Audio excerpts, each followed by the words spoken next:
maganda kay Carla, ano, siya ay natututo, no? And open siya sa mga nag-a-advise sa kanya. Basta ano lang talaga, sumunod lang, you know?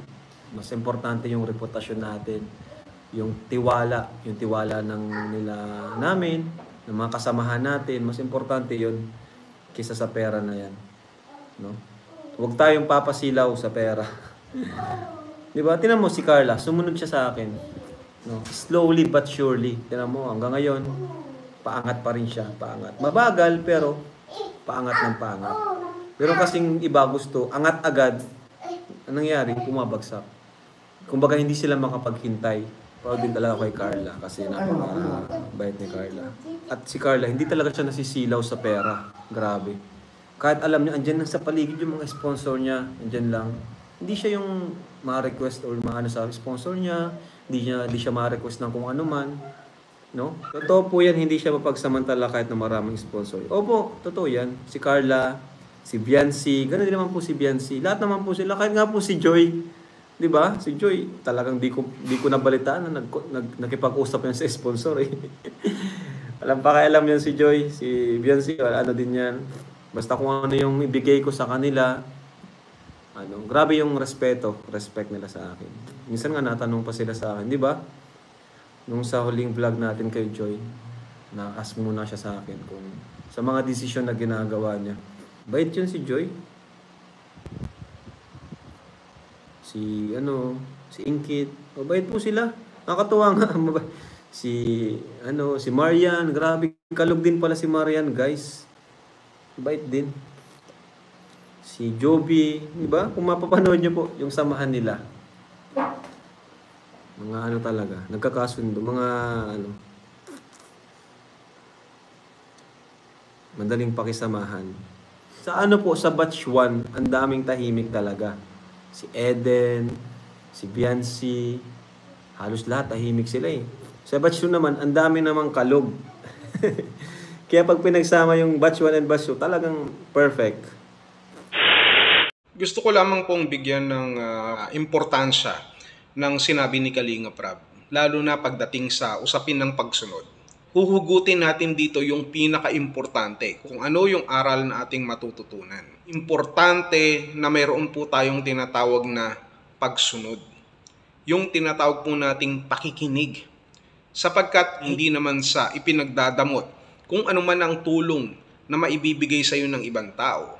Subalit, dito sa pagkakataon na ito, nais lamang na mailagay sa ayos ni Kalinga Prab kung ano man ang meron kang komunikasyon doon sa mga taong tutulong sa iyo. Na baka kasi dumating yung point na hindi mo mahawakang maigi, na hindi mo ma-handle. Sabi nga ni Kalinga Prab, pera lang yan. No? Pwede pa nating makuha yan sa ibang panahon. At kung tayo lamang ay mag-aantay, kung tayo lamang ay makikinig. Sapagkat once na nasilaw tayo sa pera, once na nasilaw tayo sa mga material na bagay, pinansyal na bagay, dito magsisimula na mawawala na tayo ng kontrol sa ating mga sarili. Iisipin natin na okay lang.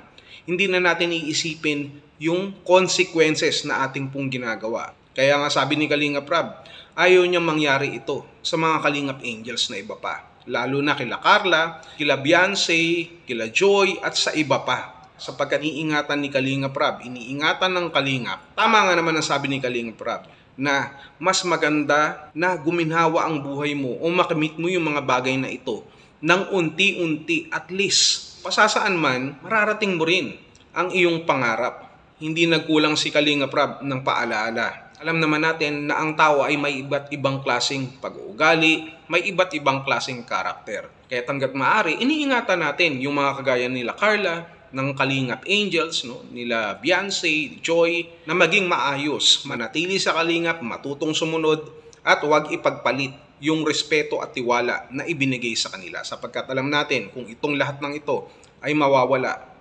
matutulad tayo sa mga ibang tao na nakamit yung mga gusto nila sa buhay, subalit hindi sila magiging masaya sapagkat walang kapayapaan at higit sa lahat, laging magulo ang kanila pong buhay. Yun lamang. Po sila, nakakatuwa nga. Si Marian, grabe, kalog din pala si Marian, guys. Bait din. si Joby, di ba? Kung mapapanood niyo po yung samahan nila. Mga ano talaga, nagkakasundo, mga ano, madaling pakisamahan. Ang maganda naman po kay Carla, sumusunod talaga siya sa akin. Sabi ko nga sa kanya, basta dito ka lang sa Kalingap, sumunod ka lang sa akin. Di ka namin pababayaan. Tapos yun sabi niya, nag-promise pa nga siya sa akin na di siya aalis sa Kalingap.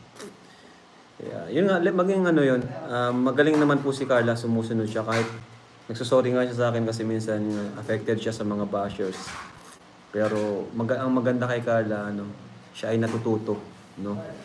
And open siya sa mga nag-a-advise sa kanya. Importante yung reputasyon natin, yung tiwala ng namin, ng mga kasamahan natin. Mas importante yun kaysa sa pera na yan, no? Huwag tayong papasilaw sa pera. Di ba? Tingnan mo si Carla, sumunod siya sa akin. No? Slowly but surely. Tingnan mo, hanggang ngayon, paangat pa rin siya. Paangat. Mabagal, pero paangat ng paangat. Pero kasing iba gusto, angat agad. Anong nangyari? Pumabagsak. Kumbaga, hindi sila makapaghintay.